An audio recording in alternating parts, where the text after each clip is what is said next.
ನಮಸ್ಕಾರ. ಸೀಸನ್ ಅಂತ ಬಂದಾಗ ಈ ಅವರೆಕಾಯಿ ಮತ್ತು ತೊಗರಿಕಾಯಿ ಇದೆರಡೂ ತುಂಬಾ ಫೇಮಸ್ ಇರುತ್ತೆ ಪ್ರತಿಯೊಬ್ಬರ ಮನೆಗಳಲ್ಲೂ. ಹಾಗೆ ನಾನು ಕೂಡ ಎಳೆದು ರೆಡಿ ಮಾಡಿ ಇಟ್ಕೊಂಡೆ. ಹಿಂದಿನ ದಿವಸ ತೊಳೆದು ಒಣಗಾಕ್ಸಿದ್ದೆ. ಆದರೆ ಸ್ವಲ್ಪ ಮಳೆ ಬಂದರಿಂದ ಬೇಗ ಎತ್ತಿಟ್ಕೊಂಡ್ಬಿಟ್ಟಿದ್ದೆ. ಹಾಗಾಗಿ ಸ್ವಲ್ಪ ಬಾಲ್ಕನಿನಲ್ಲಿ ಒಣಗಾಕೋಣ, ಬಿಸಿಲು ಬೆಳಗ್ಗೆನೇ ಚೆನ್ನಾಗಿ ಬಂದಿದೆ ಅಂತ ಹೇಳಿ ನಾನು ತೊಗರಿಕಾಯಿನ ಹಿಡ್ಕೊಂಡು ನಂತರ ಸ್ವಲ್ಪ ಬಿಸಿಲಲ್ಲಿ ಒಣಗ್ಸೋಣ ಅಂತ ಹೇಳಿ ಅಕ್ಕಿನ ಒಣಗಾಕ್ತಾಯಿದ್ದೆ. ತೊಗರಿಕಾಯಿ ಅವರೆಕಾಯಿ ಅಂತ ಅಂದರೆ ಅವರೆಕಾಯಿನ ರಾಜ, ತೊಗರಿಕಾಯಿನ ರಾಣಿ ಅಂತ ಹೇಳ್ತಾರೆ. ಇದೊಂದು ಸೀಸನ್ನಲ್ಲಿ ಒಂದು ಒಳ್ಳೆ ರುಚಿಕರವಾದ ಖಾದ್ಯ ಅಂತ ಹೇಳ್ಬೋದು. ಏನೇನೆಲ್ಲ ವೆರೈಟಿ ಮಾಡ್ತಾರೆ ಅವರೆಕಾಯಿಂದ. ಆದರೆ ನಾನಿಲ್ಲಿ ತೊಗರಿಕಾಯಿನಿಂದ ಒಂದು ಖಾರ ಬಾತ್ ಮಾಡಿದ್ರೆ ಹೇಗಿರುತ್ತೆ ಅಂತ ಹೇಳಿ ನಾನು ನಿಮಗೆ ತೋರಿಸ್ತಾ ಇದ್ದೀನಿ. ನಾನು ಒಂದು 2 ಸ್ಪೂನು ಎಣ್ಣೆ ಬಿಟ್ಕೊಂಡು ಬಾಣಲೆಗೆ ಇರೋ ಮಸಾಲೆಗಳೆಲ್ಲ ಹುರ್ಕೊಂಡ್ಬಿಡ್ತಾಯಿದ್ದೀನಿ. ಮೊದಲು ಒಂದು ಬ್ಯಾಡಗಿ ಮೆಣಸಿನ್ಕಾಯಿ ಒಂದು 6, ಗುಂಟೂರು ಮೆಣಸಿನ್ಕಾಯಿ ಒಂದು 10, ಹಾಗೆ ಒಂದು ಮುಷ್ಟಿಯಷ್ಟು ಅಂದರೆ ಒಂದು 4 ಸ್ಪೂನ್ ಆಗ್ಬೋದು ಅಷ್ಟು ಒಂದು ಕೊತ್ತಂಬರಿ, ಹಾಗೆ ಓಂಕಾಳು 1 ಸ್ಪೂನಷ್ಟು, ಜೀರಿಗೆ 1 ಸ್ಪೂನಷ್ಟು, ಮೆಣಸು ಒಂದು 10, ಒಂದು 4 ಏಲಕ್ಕಿಕಾಯಿ ಮತ್ತು ಒಂದು 6 ಲವಂಗ ಮತ್ತು ಒಂದು 4 ಪೀಸು ಚಕ್ಕೆ, ಹಾಗೆ ಗಸಗಸೆ ನಾನು ಒಂದು 3 ಸ್ಪೂನಷ್ಟು ತೊಗೊಂಡಿದ್ದೀನಿ. ಹಾಗೆ ಒಂದು 3 ಗೆಂಡೆಯಷ್ಟು ಬೆಳ್ಳುಳ್ಳಿ, ಹಾಗೆ ಒಂದು ಶುಂಠಿ, ಒಂದು ತುಂಡಷ್ಟು. ನಾನಿಲ್ಲಿ ಟೊಮೊಟೊನ ಒಂದು 4 ಭಾಗ ಆಗಿ ಕಟ್ ಮಾಡ್ಕೊಂಡಿದ್ದೀನಿ. ಒಂದು 4 ದಪ್ಪದಾಗಿರುವಂಥದ್ದು ಒಂದು 4 ಟೊಮೊಟೊ. ಹಾಗೆಯೇ ನಾನು ಕೊತ್ತಂಬರಿ ಸೊಪ್ಪನ್ನು ಕೂಡ ಕಟ್ ಮಾಡಿ ಇಟ್ಕೊಂಡಿದ್ದೀನಿ. ನಾನಿಲ್ಲಿ ಅದನ್ನು ರುಬ್ಬೋದಕ್ಕೆ ಹಾಕಲ್ಲ, ಕೊತ್ತಂಬರಿ ಸೊಪ್ಪನ್ನ ಬರೀ ಲಾಸ್ಟ್ಗೆ ಹಾಕ್ತೀನಿ. ನಂತರ ನಾನು ಹೇಳಿದಾಗೆ ಒಂದು 2 ಸ್ಪೂನ್ ಎಣ್ಣೆ ಬಿಟ್ಟು ನಾವು ಈಗ ಹೇಳಿರುವಂಥ ಎಲ್ಲ ಮಸಾಲೆಗಳನ್ನೂ ಹುರ್ಕೋಬೇಕು. ಯಾಕೆ ನಾನು ಬೇರೆ ಯಾವುದೂ ಮಸಾಲೆ ತೊಗೊಂಡಿಲ್ಲ ಅಂತ ಹೇಳಿದ್ರೆ, ಸಾಮಾನ್ಯವಾಗಿ ಹೇಳ್ತಾರೆ ತೊಗರಿಕಾಯಿ ಅಂದರೆ ಬೇಳೆ ಆಗಿರೋದ್ರಿಂದ ಗ್ಯಾಸ್ಟ್ರಿಕ್ ಆಗುತ್ತೆ. ಹಾಗೆ ನಾವು ಬಾತಿಗೆ ಒಣಮೆಣ್ಸಿನ್ಕಾಯಿ ಖಾರ ಬಳಸೋದ್ರಿಂದ ಮತ್ತು ಆಲ್ರೆಡಿ ಬಾತ್ನಲ್ಲಿ ನಾವು ಶುಂಠಿ ಮತ್ತು ಮಸಾಲೆಗಳು ಜಾಸ್ತಿ ಹಾಕೋದ್ರಿಂದ ಬಾತ್ ತಿಂದರೆ ಗ್ಯಾಸ್ಟ್ರಿಕ್ ಆಗುತ್ತೆ ಅಂತ ಅಂದ್ಕೊತಾರೆ. ಹಾಗಾಗಿ ನಾನಿಲ್ಲಿ ಬಳಸಿರೋ ಪ್ರತಿಯೊಂದು ಪದಾರ್ಥನೂ ಕೂಡ ಯಾವುದೇ ರೀತಿ ಗ್ಯಾಸ್ಟ್ರಿಕ್ ಬರೋದಿಲ್ಲ. ಕಾರಣ ಇಷ್ಟೇ, ನಾವಿಲ್ಲಿ ಗಸಗಸೆ ಹಾಗೆ ಓಂಕಾಳು ಮತ್ತು ಜೀರಿಗೆ ಬಳಸಿರೋದ್ರಿಂದ ಈ ಬಾತ್ ತಿನ್ನೋದರಿಂದ ಯಾವುದೇ ಥರ ಗ್ಯಾಸ್ಟ್ರಿಕ್ ಬರೋದಿಲ್ಲ. ಇದನ್ನೆಲ್ಲನೂ ನಾವು ನೀಟಾಗಿ ಫ್ರೈ ಮಾಡ್ಕೊಳ್ಳೋದ್ರಿಂದ ಹಸಿ ವಾಸನೆ ಹೋಗುತ್ತೆ, ನಮಗೆ ಗ್ಯಾಸ್ಟ್ರಿಕ್ ಬರೋದಿಲ್ಲ. ಹಾಗೆ ಟೊಮೊಟೊ ಕೂಡ ಬೆಳ್ಳುಳ್ಳಿ ಶುಂಠಿ ಎರಡನ್ನೂ ಕೂಡ ಹೀಗೆ ಫ್ರೈ ಮಾಡಿಕೊಂಡು ನಾವು ಹಾಕೋತಾ ಇರೋದು. ಟೊಮೊಟೊ ಯಾಕೆ ರುಬ್ತಾ ಇದ್ದೀನಿ ಅಂತ ಹೇಳಿದ್ರೆ, ನಮ್ಮ ಮನೆಯವರಿಗೆ ಟೊಮೊಟೊನ ಕಟ್ ಮಾಡಿ ಹಾಕಿದ್ರೆ ಇಷ್ಟ ಆಗೋಲ್ಲ, ನನಗೆ ಕಟ್ ಮಾಡಿದ್ರೇ ಇಷ್ಟ. ಸೊ ಅವ್ರಿಗೋಸ್ಕರ ನಾನಿಲ್ಲಿ ಟೊಮೊಟೊನೆಲ್ಲನೂ ಸಿಪ್ಪೆ ಅಂತ ಹೇಳಿಬಿಟ್ಟು ಎಲ್ಲನೂ ತೆಗೆದಿರ್ತಿರ್ತಾರೆ, ಇಲ್ಲ ತಿನ್ನುವಾಗಲೆಲ್ಲ ಬೇಜಾರು ಮಾಡ್ಕೊತಾರೆ. ಸೊ ಹಾಗಾಗಿ ಅವ್ರಿಗೋಸ್ಕರ ಟೊಮೊಟೊನೂ ಕೂಡ ಫ್ರೈ ಮಾಡಿ ನಾನು ರುಬ್ಬೋಕೆ ಇಟ್ಕೊಂಡಿದ್ದೀನಿ.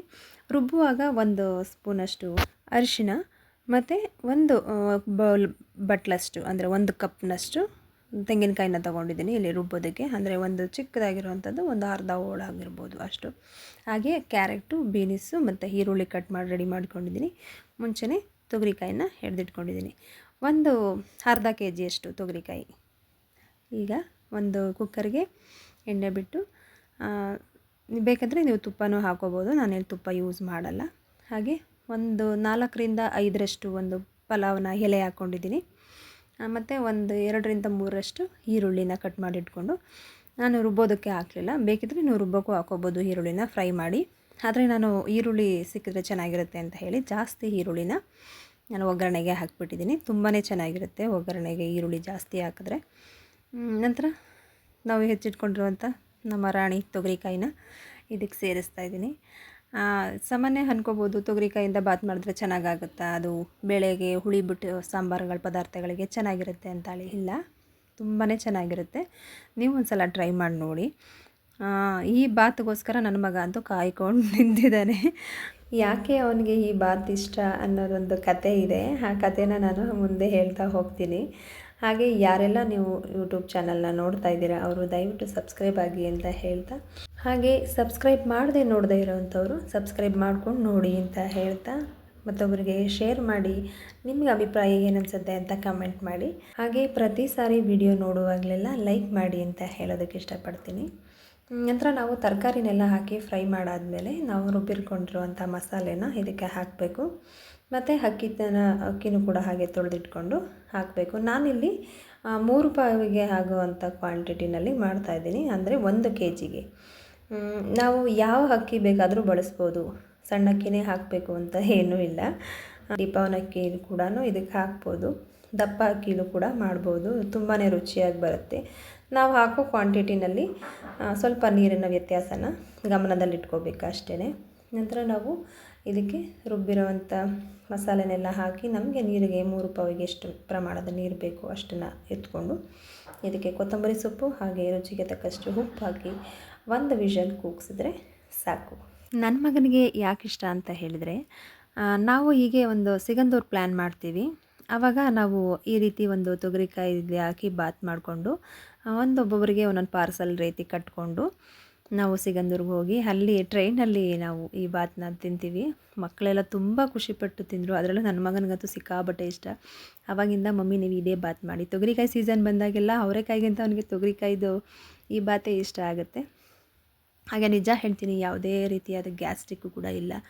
ನೀವು ಇಲ್ಲಿ ನೋಡ್ತಾ ಇರ್ಬೋದು, ಕಲರ್ ಕೂಡ ತುಂಬ ಚೆನ್ನಾಗಿ ಬಂದಿದೆ. ಎಷ್ಟು ಸಖತ್ತಾಗಿದೆ ಅಂತ ಹೇಳಿದ್ದು. ಬಾತು ಕೂಡ ಅಷ್ಟೇ ಟೇಸ್ಟಿಯಾಗಿತ್ತು, ತುಂಬಾ ಚೆನ್ನಾಗಿತ್ತು. ನೀವು ಕೂಡ ನಿಮ್ಮ ಮನೇಲಿ ಮಾಡಿಕೊಂಡು ಟ್ರೈ ಮಾಡಿ ನೋಡಿ, ಚೆನ್ನಾಗಿರುತ್ತೆ. ಬಟಾಣಿ ಬದಲಿಗೆ ನಾವು ಈ ತೊಗರಿಕಾಯಿ ಹಾಕ್ಕೊಳ್ಳೋದ್ರಲ್ಲಿ ಏನೂ ಡಿಫ್ರೆನ್ಸ್ ಏನೂ ಇಲ್ಲ, ಟೇಸ್ಟಿಯಾಗೂ ಕೂಡ ಇರುತ್ತೆ. ನಾವು ಮಸಾಲೆ ಕಮ್ಮಿ ಹಾಕ್ಕೊಂಡಿರೋದ್ರಿಂದ ಇನ್ನೂ ಚೆನ್ನಾಗಿರುತ್ತೆ ಟೇಸ್ಟು. ಅತಿ ಮಸಾಲೆ ಜಾಸ್ತಿ ಆದರೆ ಯಾವುದೇ ಪದಾರ್ಥನೂ ಓವರ್ಕಮ್ ಅನಿಸ್ಬಿಡುತ್ತೆ. ನಾವು ಖಾರ ಮಸಾಲೆ ಮಾಡೋದ್ರಿಂದ ಒಂಥರ ಗ್ಯಾಸ್ಟ್ರಿಕ್ ಅಂತ ಅನ್ಕೋತಾರೆ ಕೆಲವರು. ಏನೂ ಇಲ್ಲ, ನಾವು ಜೀರಿಗೆ ಮತ್ತು ಓಂಕಾಳು ಏಲಕ್ಕಿ ಬಳಸಿರೋದ್ರಿಂದ ನಮಗೆ ಇದು ಬಾತ್ ತಿಂದರೆ ಗ್ಯಾಸ್ಟ್ರಿಕ್ ಅಂತ ಹೇಳ್ತಾರಲ್ಲ, ಆ ಥರ ಗ್ಯಾಸ್ಟ್ರಿಕ್ಕು ಕೂಡ ಆಗೋಲ್ಲ. ಸಖತ್ತಾಗಿದೆ. ನಿಮ್ಮಲ್ಲಿ ಒಂದ್ಸಲ ಮಾಡ್ಕೊಂಡ್ರೆ ಬಿಸಿಲಲ್ಲಿ ಬಟ್ಟೆ ಒಗೆಯಕ್ಕೆ ಹೋಗುತ್ತೆ ನಾನು. ಹಾಗೆ ನನ್ನ ಮಗಳು ಬಾತ್ ತಿಂದ್ಬಿಟ್ಟು ಹೇಗೆ ಅನಿಸ್ತಾ ಇದೆ ಮಮ್ಮಿ ಅಂತ ಕೇಳ್ತಾ ಇದ್ಲು. ಬಿಸಿ ಬಿಸಿ ಬಾತ್ ತಿಂದು ಬಿಸಿಲಲ್ಲಿ ಬಟ್ಟೆ ಒಗೆಯೋಕೆ ಹೋಗಬೇಕು ಅಂತ ಹೇಳ್ಬಿಟ್ಟು ಮಾತಾಡ್ತಾ ಇದ್ದೆ. ಹಾಗೆ ನನಗೂ ಹುಷಾರಿಲ್ಲದೆ ಇರೋ ಕಾರಣ ತುಂಬ ಬಟ್ಟೆಗಳೆಲ್ಲ ಹುರಿದೋಗ್ಬಿಟ್ಟಿತ್ತು. ಹಾಗಾಗಿ ಸ್ವಲ್ಪ ಬಿಸಿಲು ಕಮ್ಮಿ ಆಗಲಿ ಅಂತ ವೆಯ್ಟ್ ಮಾಡಿದ್ವಿ. ನಾನು ಒಗೆಯೋ ಸ್ಪೇಸಲ್ಲಿ ಸ್ವಲ್ಪ ನೆರಳು ಬರೋದಕ್ಕೆ ಕಾಯ್ಕೊಂಡಿದ್ದೆ. ನಂತರ ಸ್ವಲ್ಪ ನೆರಳು ಬಂದಮೇಲೆ ಬಟ್ಟೆಗಳೆಲ್ಲ ಒಗ್ದಾಕಿ ಇದು ಮಾಡಿದೆ. ಫುಲ್ಲು ಸಂಜೆನೇ ಆಗೋಯಿತು. ಈ ನೇಚರ್ ಕೂಡ ತುಂಬ ಚೆನ್ನಾಗಿತ್ತು, ಒಳ್ಳೆ ಕ್ಲೌಡು ಅಂತ ಹೇಳಿ ನಾನು ಹಾಗೆ ಒಂದು ಕ್ಯಾಪ್ಚರ್ ಮಾಡ್ಕೊಂಡಿದ್ದೀನಿ. ಇಲ್ಲಿ ನೋಡ್ತಾ ಇರ್ಬೋದು ನೀವು, ಇದು ಚಾಮುಂಡಿ ಪಾದದ ಪ್ಲೇಸು. ನಾವು ಸ್ವಲ್ಪ ಡೆಡ್ ಎಂಡು, ಆಲ್ನಳ್ಳಿಯಿಂದ ಸ್ವಲ್ಪ ಡೆಡ್ ಎಂಡಲ್ಲಿರೋದ್ರಿಂದ ನಮಗೆ ತುಂಬ ಹತ್ತಿರನೇ ಕಾಣಿಸುತ್ತೆ ಬೆಟ್ಟ, ಚಾಮುಂಡಿ ಬೆಟ್ಟ. ನಮ್ಮ ಊರಲ್ಲಿ ಕೂಡ ಹೀಗೆ ಕಾಣಿಸುತ್ತೆ ತುಂಬ ಚೆನ್ನಾಗಿ. ಇದು ಹತ್ತಿರದಿಂದ ಕಾಣಿಸ್ತಾ ಇದೆ ಬೆಟ್ಟ, ಆದರೆ ನಾವು ತುಂಬ ದೂರದಿಂದ ನೋಡ್ತೀವಿ ನಮ್ಮ ಊರಿಂದ ಮೊಸಮ್ಮನಹಳ್ಳಿಲಿ. ಅದು ಎಷ್ಟು ಚೆನ್ನಾಗಿ ಕಾಣಿಸುತ್ತೆ ಅಂತಂದರೆ, ನಿಮ್ಗೆ ಅದರದ್ದೊಂದು ಕತೆ ಹೇಳಬೇಕು. ಚಾಮುಂಡಿ ಬೆಟ್ಟ ಹೇಗೆ ಅಷ್ಟುದ್ದ ಇದೆ, ಯಾಕೆ ಅದು ಕಾಣಿಸ್ತಿದೆ ಬೆಟ್ಟ ಅಂತ ಹೇಳಿಬಿಟ್ಟು ಮುಂದಿನ ಲಾಗ್ನಲ್ಲಿ ಹೇಳ್ತೀನಿ ಕೂಡ. ನಂತರ ನೆಕ್ಸ್ಟ್ ಡೇ ನನ್ನ ಫ್ರೆಂಡ್ದು ಬ್ಯೂಟಿ ಪಾರ್ಲರು ಶಾಪ್ ಓಪನ್ ಇತ್ತು. ಹಾಗಾಗಿ ನಾವು ಅಲ್ಲಿಗೆ ಬಂದಿದ್ವಿ. ಇವರು ಚಿಕ್ಕಳ್ಳಿಲೇನೆ ಅವ್ರ ಬ್ಯೂಟಿ ಪಾರ್ಲರ್ ಓಪನ್ ಮಾಡ್ತಾಯಿದ್ದಾರೆ. ಹಾಗಾಗಿ ನಮ್ಮನ್ನ ಇನ್ವೈಟ್ ಮಾಡಿದರು. ಸೊ ಇವಳು ನನ್ನ ಫ್ರೆಂಡ್ ಪುಷ್ಪ ಅಂತ ಹೇಳಿ, ಇವರು ಶೋಭಾ. ನಮ್ಮ ಫ್ರೆಂಡ್ಸ್ ಗ್ಯಾಂಗ್ ನಿಮ್ಗೆ ಗೊತ್ತೇ ಇದೆ. ಇವರು ಹೇಮಾ ಅಂತ ಹೇಳಿ, ಇವರು ಇನ್ನು ತುಂಬ ಜನ ಫ್ರೆಂಡ್ಸ್ ಇದ್ದಾರೆ. ಯಾರೂ ಬಂದಿರಲಿಲ್ಲ, ಸದ್ಯಕ್ಕೆ ಇಷ್ಟು ಜನ ಇದ್ದರು.